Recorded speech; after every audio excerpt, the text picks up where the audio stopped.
Sanctus,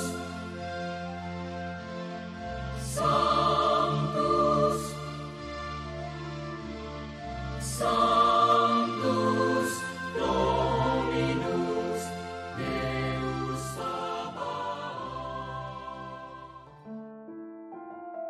Salam jumpa kembali saudara-saudariku yang terkasih dalam Tuhan kita Yesus Kristus.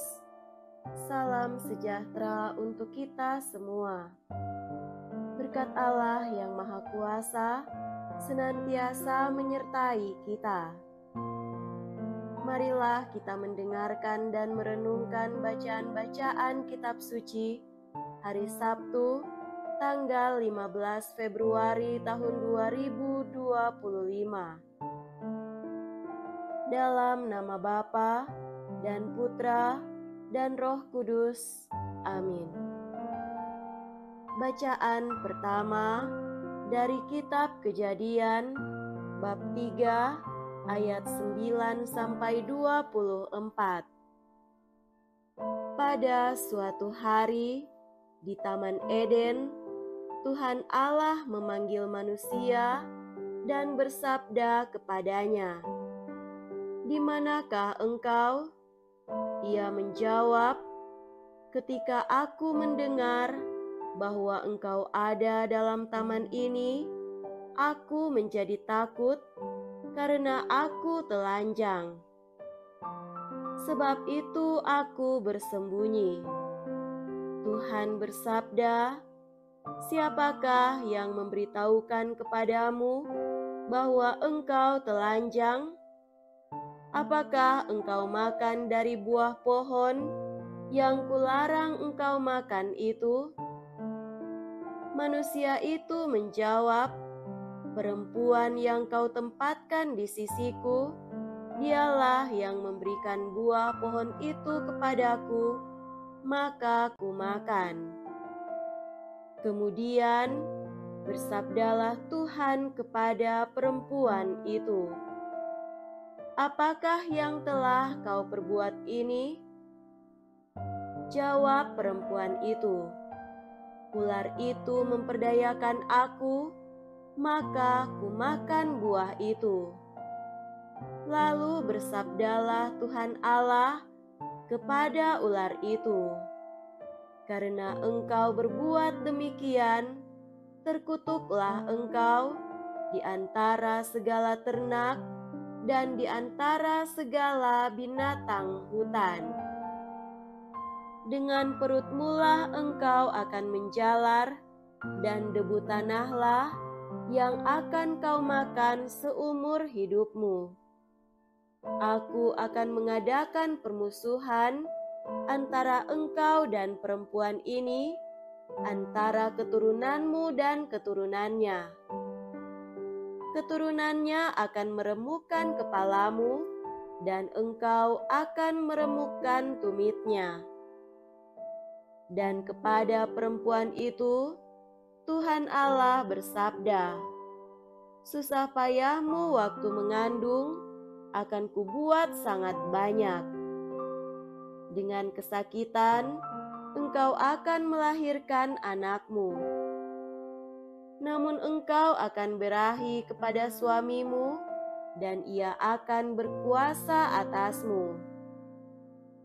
Lalu sabdanya kepada manusia itu, "Karena engkau mendengarkan perkataan istrimu dan memakan buah pohon yang telah kularang untuk kau makan, maka terkutuklah tanah karena engkau. Dengan bersusah payah, engkau akan mencari rezeki dari tanah seumur hidupmu. Semak duri dan rumput duri akan dihasilkannya bagimu, dan tumbuh-tumbuhan di padang akan menjadi makananmu. Dengan berpeluh, engkau akan mencari makananmu, sampai engkau kembali lagi menjadi tanah, karena dari situlah engkau diambil. Sebab engkau debu dan engkau akan kembali menjadi debu. manusia itu memberi nama Hawa kepada istrinya, sebab dialah yang menjadi ibu semua yang hidup. Dan Tuhan Allah membuat pakaian dari kulit binatang untuk manusia dan untuk istrinya itu, lalu mengenakannya kepada mereka. Bersabdalah Tuhan Allah, sesungguhnya manusia itu telah menjadi seperti salah satu dari kita, tahu tentang yang baik dan yang jahat. Maka sekarang jangan sampai ia mengulurkan tangannya dan mengambil pula buah pohon kehidupan itu dan memakannya, sehingga ia hidup untuk selama-lamanya. Lalu Tuhan Allah mengusir dia dari Taman Eden, supaya ia mengusahakan tanah dari mana ia diambil.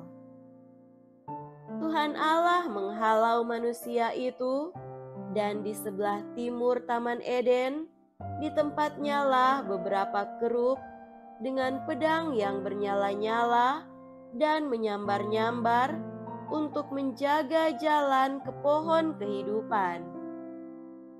Demikianlah sabda Tuhan. Syukur kepada Allah.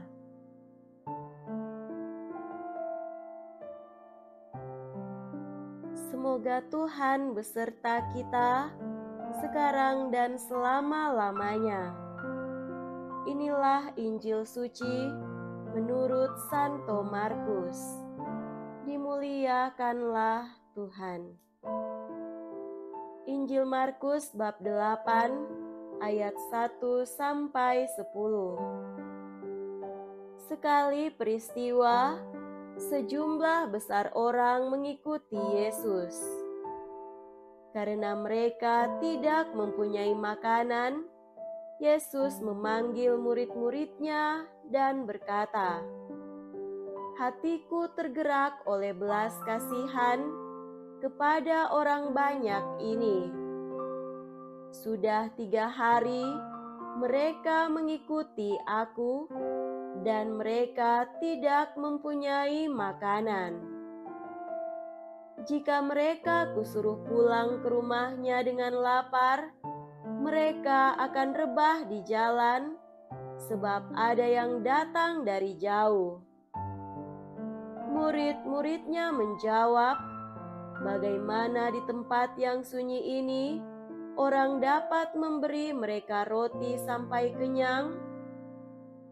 Yesus bertanya kepada mereka, "Berapa roti yang ada padamu?" Jawab mereka, 7. Lalu Yesus menyuruh orang banyak itu duduk di tanah. Sesudah itu, Yesus mengambil ke-7 roti itu, mengucap syukur, lalu memecah-mecahkannya dan memberikannya kepada murid-muridnya untuk dibagi-bagikan. Dan mereka memberikannya kepada orang banyak. Mereka mempunyai juga beberapa ikan. Sesudah mengucap berkat atasnya, Yesus menyuruh supaya ikan itu juga dibagi-bagikan. Dan mereka makan sampai kenyang. Kemudian orang mengumpulkan potongan-potongan roti yang sisa sebanyak 7 bakul.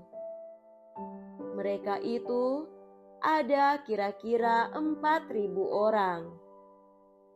Lalu Yesus menyuruh mereka pulang.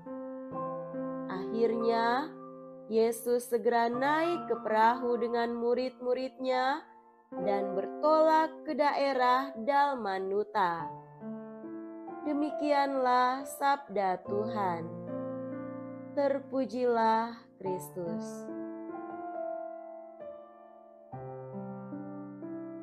Saudara-saudariku yang terkasih dalam Tuhan kita Yesus Kristus, Tema renungan kita pada hari ini adalah penyalur berkat Tuhan. Pernahkah kita berada dalam kesulitan yang amat besar dan akhirnya mendapatkan pertolongan?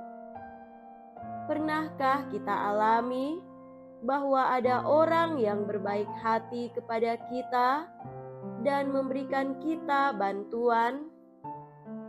Pernahkah kita mengalami bahwa ada saat-saat indah di mana kita diperhatikan, dicintai, dan dikasihi, lepas dari kesulitan dan pergumulan yang kita alami? Pernahkah orang memberikan kita jalan keluar yang baik sehingga kita terlepas dan terluput dari masalah yang ada? Bukankah mereka itu adalah orang-orang yang telah berjasa bagi kita? Mereka tentu adalah orang-orang yang diutus Tuhan untuk memberi kita pertolongan dan bantuan yang kita perlukan. Ketahuilah bahwa Allah bekerja atas cara apapun untuk menyapa kita, menuntun kita, menghibur dan menguatkan kita, serta menyelamatkan kita. Bacaan Injil pada hari ini berbicara tentang mujizat perbanyakan roti yang dilakukan Yesus untuk kurang lebih 4.000 orang yang datang mengikutinya sudah 3 hari 3 malam lamanya. Memberi makan orang banyak itu bukanlah hal yang mudah, bahkan sudah tergolong hal yang mustahil, apalagi di tempat yang sunyi tanpa ketersediaan makanan. Keputusan yang gampang dibuat oleh Yesus dengan para murid adalah menyuruh orang banyak itu pulang dan mencari makan di tempat mereka masing-masing, mengingat tidak ada makanan yang bisa diberikan kepada mereka. Namun bagi Yesus, selalu ada jalan untuk memberikan pemenuhan atas kebutuhan dan berkat bagi orang-orang yang mengikutinya. Ketergerakan hati Yesus begitu menonjol. Belas kasihan kepada mereka begitu tebal. Tak ada jalan lain bagi Yesus selain mengucap syukur kepada Allah dan memohonkan kelimpahan berkat makanan roti dan ikan bagi begitu banyaknya orang yang mengikutinya. Maka hal itu pun terjadi. 7 buah roti dan beberapa ikan diubah Yesus menjadi makanan yang berkelimpahan untuk orang sebanyak itu, bahkan dengan sisa roti sebanyak 7 bakul. Saudara-saudari terkasih, bacaan hari ini mengundang kita untuk mempunyai ketergerakan hati dan belas kasih terhadap sesama yang membutuhkan. Keprihatinan terhadap kebutuhan orang lain mengajak kita untuk mencari jalan dan solusi menuju pada pemenuhan hidup dan kebutuhan mereka. Atas cara itu, kita dipakai Allah untuk menyalurkan berkat-Nya bagi sesama. Namun jika hati kita tertutup oleh kekerasan hati, sikap sombong dan egoisme, gengsi dan ketidakpedulian, Allah tidak bisa menggunakan diri kita menjadi penyalur berkat-Nya. Maka, marilah kita membuka hati kita untuk karya Allah yang besar atau sekecil apapun. Jadikanlah diri kita jembatan untuk menyalurkan berkat Allah bagi sesama. perteballah kepekaan kita terhadap kebutuhan sesama. Tingkatkan keprihatinan kita terhadap orang-orang yang membutuhkan. Pertajamlah budi dan hati kita untuk melihat dan menemukan jalan terbaik yang Tuhan sediakan bagi mereka. Kerahkanlah tenaga kita untuk dipakai Tuhan dalam mengulurkan tangan bagi orang-orang yang memerlukan di sekitar kita. Atas cara demikian, kita menjadi orang yang bermartabat di hadapan Allah dan di hadapan sesama. Kita menjadi orang yang berguna dan penting, bukan karena status dan pangkat, tetapi menjadi manusia penyalur berkat keselamatan Allah untuk sesama. Semoga demikian. Amin. Dalam nama Bapa dan Putra dan Roh Kudus. Amin.